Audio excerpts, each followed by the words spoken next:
Guys, how's it going? I've been working on my Husqvarna 51.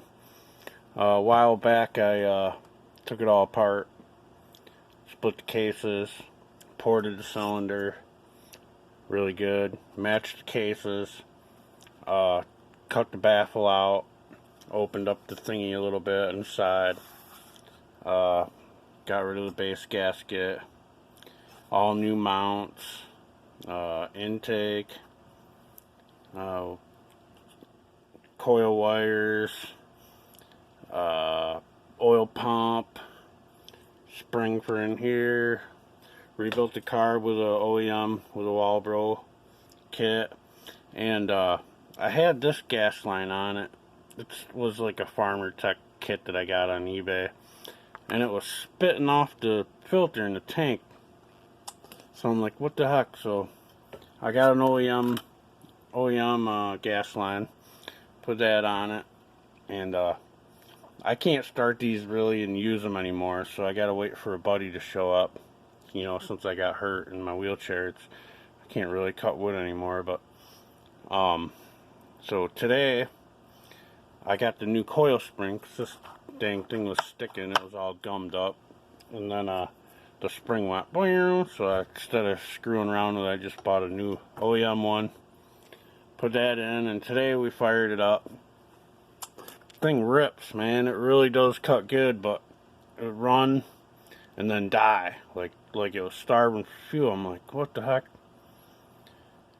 So yeah, put it back, and I got thinking, I'm like, man, it acts like it's a vacuum. Like, I've had that happen on bikes where the tank vent gets clogged. So sure as shit, I took the tank vent out, and that little thing in there is wicked hard. I can't even blow through it. So got a new one of these coming, 15 bucks for an OEM one.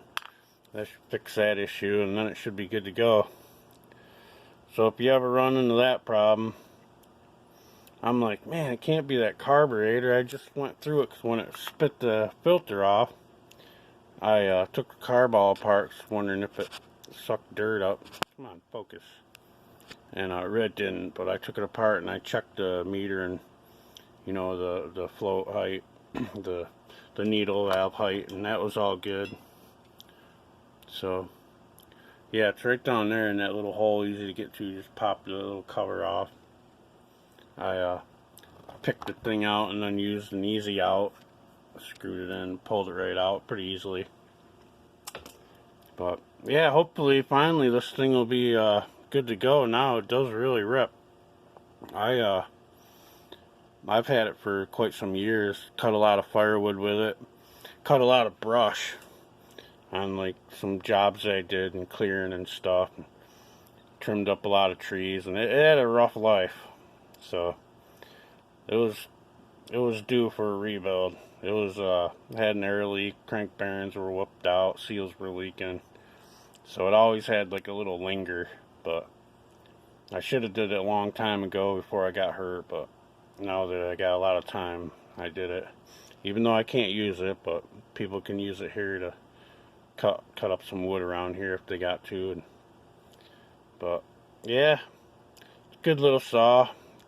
It's only 50cc, but you know, good enough for firewood and stuff like that. But so yeah, if you run into that problem, it'll run like son of a bitch for a minute. It would run like he was cutting some small stuff, and it was fine, but once he got into the bigger stuff where she was really eating, it would die out for a second, and to keep it running, feathering it, and it would come back. So it was definitely a vacuum issue. So should be good to go now. You guys have a good one. Later.